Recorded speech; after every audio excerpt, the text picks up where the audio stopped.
Merci tout d'abord à Laurent pour avoir eu cette très belle idée de faire ce projet, ce colloque qu'on a eu à Rennes. Merci aussi à Christine et à Damien d'avoir organisé le colloque ici. Je suis très content d'être là. Je vous remercie également de votre confiance puisque vous m'avez accordé la tâche de présenter la participation citoyenne aux juridictions criminelles de jugement en Allemagne. Déjà un titre très long, en moins de 20 minutes. Donc, j'espère que je ne vais pas vous décevoir. C'est fini. Voilà, ça c'était 20 secondes. Donc, on a un cadre assez restreint ici, ce qui m'oblige de me limiter aux grands traits de ce système allemand qui est quand même assez complexe. Et du coup, j'ai décidé de vous présenter les grands traits de ce système qui diverge beaucoup du système français et belge qui vous est peut-être un peu plus familier. Ainsi que de me limiter à certaines pistes de réflexion qu'il peut y en avoir. C'est assez dommage parce qu'on ne peut pas limiter le son quand il y a le HDMI. Je suis désolé. Donc, je vous ai préparé un plan en deux parties et deux sous-parties à la française. Je vous signale déjà que les deux parties seront peut-être pas équilibrées. Donc, la première partie, je vais vous présenter vite fait quelles sont les juridictions de jugement en matière criminelle, parce qu'en Allemagne, on n'a pas une seule comme en France, mais plusieurs. Donc je vais vous présenter les différentes juridictions et les formations de jugement, ainsi que les critères pour déterminer la juridiction compétente pour une affaire. Et dans la deuxième partie, je vais vous expliquer un peu, ou je vais vous dire quelques mots sur l'évolution historique de cette participation citoyenne en matière criminelle. Laurent l'a déjà dit ce matin, ce n'est pas un sujet de débat actuellement en Allemagne, mais c'était un sujet de débat il y a à peu près 100 ans. Donc ce processus que vous vivez en ce moment, on l'a déjà eu il y a 100 ans. Et c'est assez intéressant que les arguments qui apparaissent en France aujourd'hui et qui apparaissaient à l'époque en Allemagne, c'était à peu près les mêmes. Et je rejoins Damien sur sur ton constat de ce matin que en fait on peut changer cela d'un jour à l'autre. C'est exactement ce qui s'est passé en Allemagne. Donc je pense que ça peut servir aussi d'inspiration pour les autres pays comme la France par exemple où c'est débattu en ce moment. Quelles sont les différentes juridictions et formations de jugement en matière criminelle en Allemagne? Tout d'abord, il faut savoir que l'Allemagne est un État fédéral, c'est-à-dire qu'on a deux niveaux. Un niveau fédéral où on n'a qu'une seule juridiction, c'est le BGH, le Bundesgerichtshof, qui lui est composé de 6 sénats au pénal qui repartissent entre eux, si vous voulez, le territoire allemand. Donc voici un petit schéma, quel sénat est compétent pour quelle partie. Vous voyez que, par exemple, le sud de l'Allemagne est régné par le premier sénat au pénal.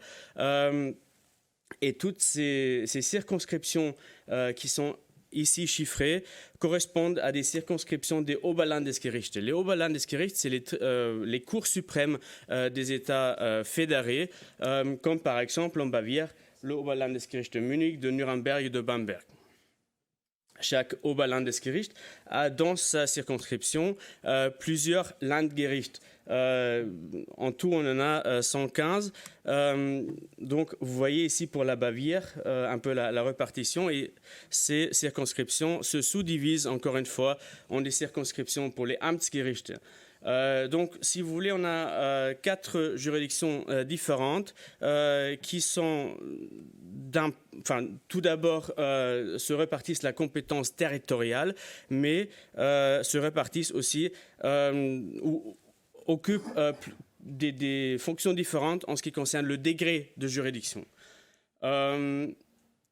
Chaque affaire commence en première instance et il faut savoir que en principe, une affaire peut commencer et devant le Amtsgericht et devant le Landgericht ou devant le Oberlandesgericht en fonction de la gravité de l'infraction. J'ai essayé de vous exprimer cela avec un petit schéma. Donc, vous avez en première instance le Amtsgericht, le Landgericht et le Oberlandesgericht. Et vous pouvez dire que les infractions plutôt faibles vont être jugés devant le Amtsgericht, la moyenne criminalité devant le Landgericht et la grosse criminalité, comme par exemple le terrorisme, devant le Oberlandesgericht en première instance. Après, ce qu'il faut savoir aussi, c'est que seulement pour les affaires jugées par le Amtsgericht en première instance, il y a la possibilité d'appel devant le Landgericht. Donc, dans ce cas, le Landgericht devient deuxième instance. Pour le reste, il n'y a que la possibilité de la révision, qui est le pourvoi en cassation. Et en fonction de la gravité de l'infraction, encore une fois, et plus précisément de la juridiction compétente en première instance, ce pouvoir en cassation tombe devant le OLG, le Oberlandesgericht, pour ce qui était des affaires qui ont commencé devant le Amtsgericht, ou est connu par le BGH pour les affaires, et ça c'est la plus grande partie, qui ont commencé devant le Landgericht ou le Oberlandesgericht.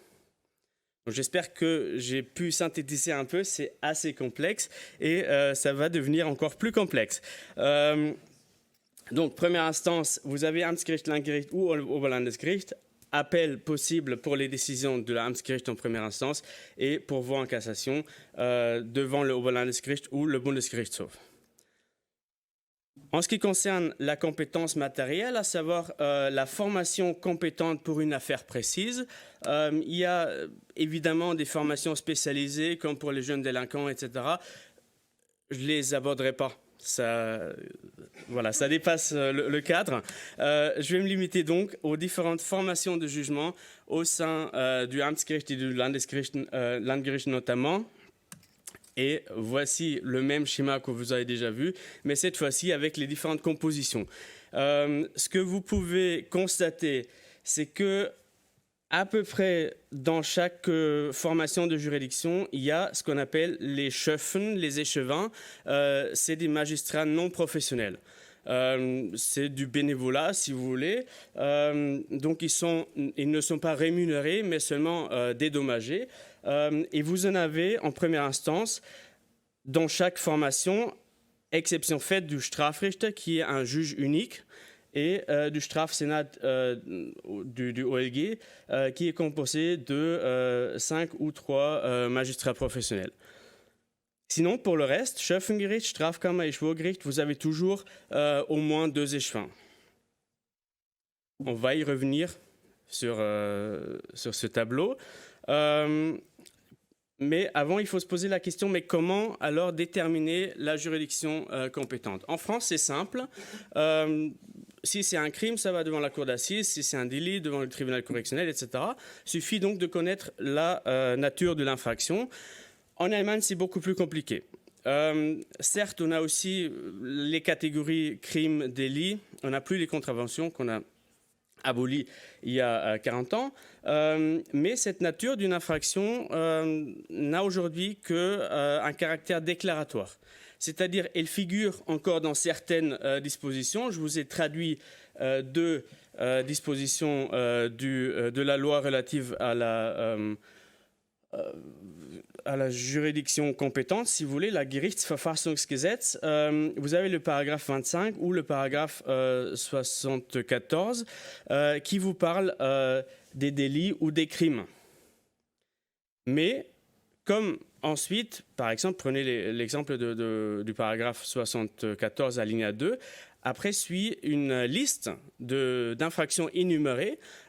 Et donc, ça vous montre déjà que le terme crime n'est que déclaratoire. Ce qui compte, c'est si une infraction figure ou non dans la liste. Donc, ce qui est beaucoup plus important aujourd'hui, c'est les catalogues d'infractions. Je vous reproduis encore une fois celui qu'on a déjà vu.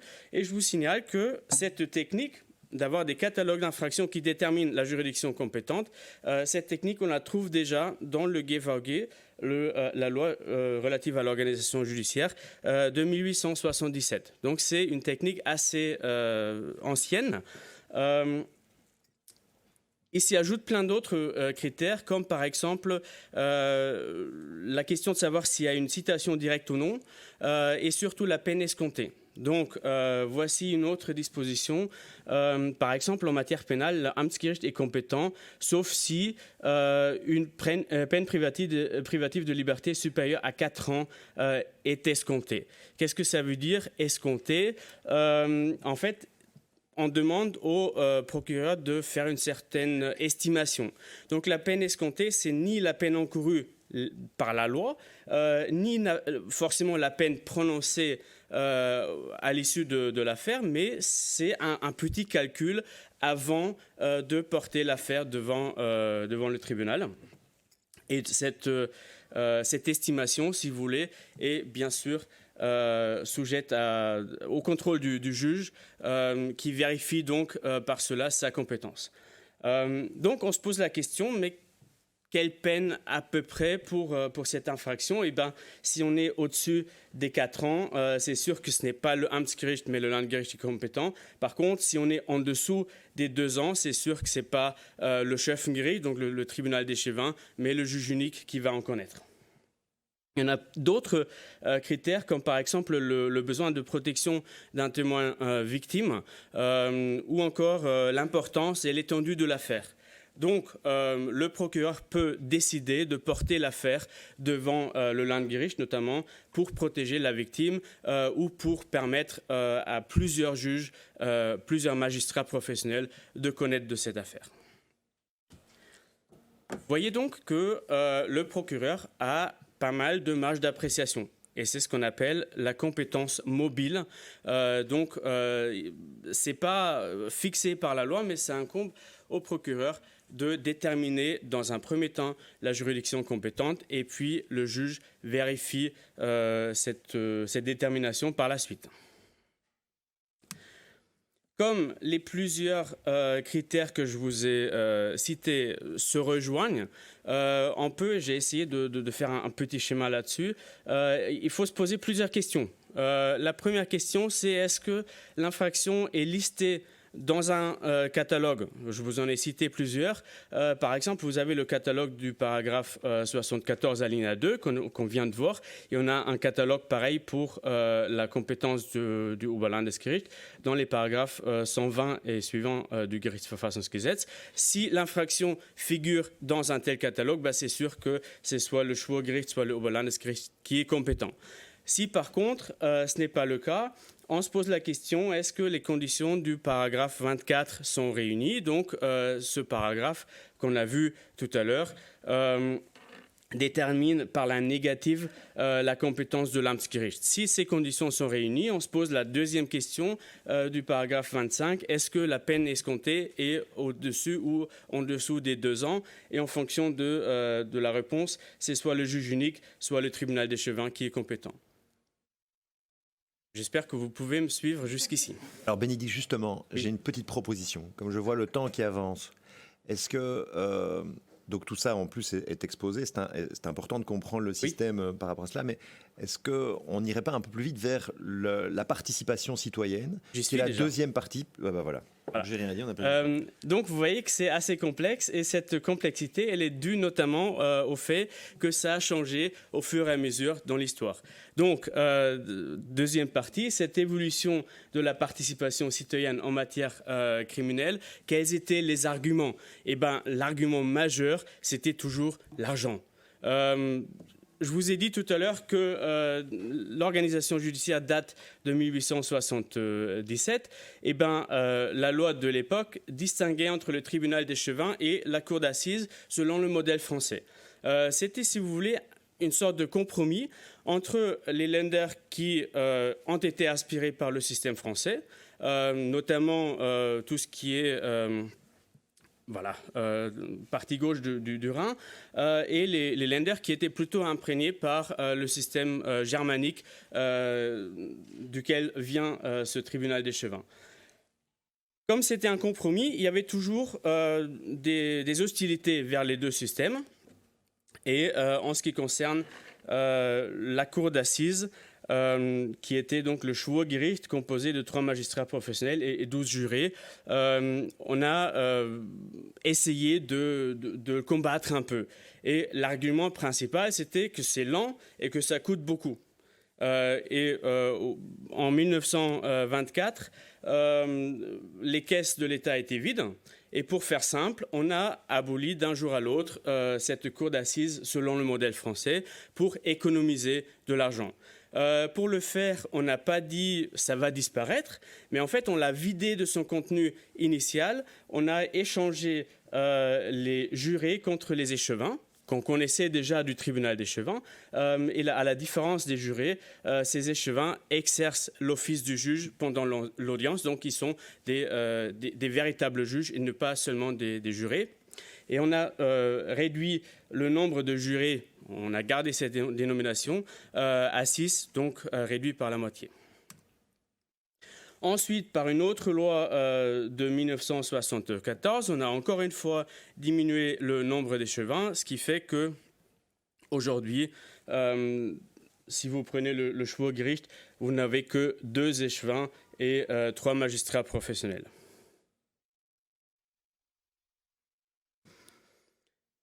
Il y a une autre loi, une autre réforme qui est assez intéressante d'un point de vue comparatiste, c'est l'introduction de la composition réduite de la Grosse Strafkammer. Donc la Grosse Strafkammer, en principe, elle est composée de 3 magistrats professionnels et 2 échevins. Sauf que après la réunification, les tribunaux de l'Allemagne de l'Est ne connaissaient pas des formations à 5 juges, mais seulement à 4. Et en plus, il manquait encore une fois de l'argent, donc on ne pouvait pas embaucher davantage de magistrats professionnels. Et ce qu'on a fait, c'est qu'on a introduit la possibilité de réduire la composition, d'enlever un magistrat professionnel. Ça se fait au début de l'audience pour justement alléger la charge de travail des tribunaux et permettre l'application de la loi de l'Allemagne de l'Ouest, si vous voulez. Ça a eu un énorme succès, non seulement dans les États fédérés de l'ex-RDA, mais aussi dans les États de l'Ouest, parce qu'eux aussi, ils voulaient économiser de l'argent. Et c'est la raison pour laquelle ça a été pérennisé en 2011. Et aujourd'hui, c'est devenu le principe légal. Donc, tout Grosse Strafkammer procède à la diminution, sauf si l'étendue de l'affaire requiert une composition à 5 magistrats. Ce qu'on peut voir à travers cela, c'est que si on enlève l'un des petits bonhommes noirs, on arrive à une parité entre blanc et noir, c'est-à-dire entre échevins et magistrats professionnels. Tout comme c'est le cas pour le Schöffengericht, qui lui aussi peut siéger en formation élargie ou non. Et donc, le premier problème qui se pose, c'est quid des majorités et des droits de veto des échevins. Donc, en théorie, dans ces situations-là, on a une parité entre échevins et magistrats professionnels. Et en ce qui concerne le Schöffengericht normal, un magistrat professionnel, 2 échevins, on a même une majorité d'échevins. Donc la question se pose, est-ce que les échevins ne peuvent pas passer outre l'avis du magistrat professionnel ? D'autant plus que des décisions défavorables à l'accusé et relatives à sa culpabilité nécessitent toujours une majorité des 2 tiers. Première question, en pratique, quand même, les échevins se confortent pour la plupart à la position des magistrats, mais ça arrive que le magistrat professionnel se fait battre dans le vote, et dans ce cas, il a parfois tendance à le signaler à travers la motivation en parlant de cette juridiction qui a décidé que, donc, pour signaler à l'instance supérieure qu'il a été battu. Ce qui nous mène au rapport de force entre échevins et magistrats professionnels. C'est pas équilibré. Seuls, par le principe, les magistrats professionnels ont accès au dossier parce qu'on craint que voilà, les échevins, c'est pas des savants, ils savent pas lire exactement ce qui est là-dedans, c'est trop complexe, etc. Et on met en avant notamment l'oralité des débats, l'impartialité, l'objectivité. La motivation, je l'ai déjà mentionné, et vous avez, on en a entendu tout à l'heure, aussi le problème de la négociation de la peine qu'on a également en Allemagne, qui devient de plus en plus fréquente, et ces négociations-là se font en amont du procès Et donc, les échevins ne participent pas. Ils sont certes informés, mais ils n'ont pas la possibilité de revenir. Enfin, en théorie, oui, mais en pratique, on ne revient pas sur un consensus déjà établi. Troisième problème, la participation citoyenne, souvent, peut être un cas d'ouverture à cassation. Je me limite à 2 exemples. La première, c'est le non-respect des conditions pour être échevin. L'échevin est un juge à part entière et par cela est couvert par la garantie constitutionnelle du juge légal. S'il ne remplit pas les conditions pour être échevin, le tribunal n'est pas composé correctement et donc le problème se pose notamment en ce qui concerne les échevins d'extrême droite. On a une tendance actuellement que les partis d'extrême droite encouragent leurs membres à se porter volontaires parce qu'on cherche toujours des échevins pour garantir la justice et, je rajoute, la justice selon leurs convictions. Et deuxième problème, c'est le comportement des échevins qui sont justement ne pas des magistrats formés, mais des bénévoles qui donc, on se pose la question, est-ce qu'ils ont le droit de porter un foulard ou est-ce que c'est contraire à la laïcité? Qu'est-ce qu'on fait si un échevin pose des questions partiales? Est-ce que, c'est un cas qui donne possibilité à la cassation? Ou encore le fameux cas de l'échevin dormant qui existe beaucoup plus souvent que ce qu'on croit. C'est pour ça que je l'ai cherché. Il y a même des photos sur Internet. Certes, c'est des montages. Donc, je termine là-dessus. Échevin dormant et à gauche, les appels des partis d'extrême droite de se porter échevin et à droite, l'affiche officielle qui veut encourager le peuple de se porter volontaire. À vous de juger lequel vous attire le plus. Je vous remercie beaucoup de votre attention.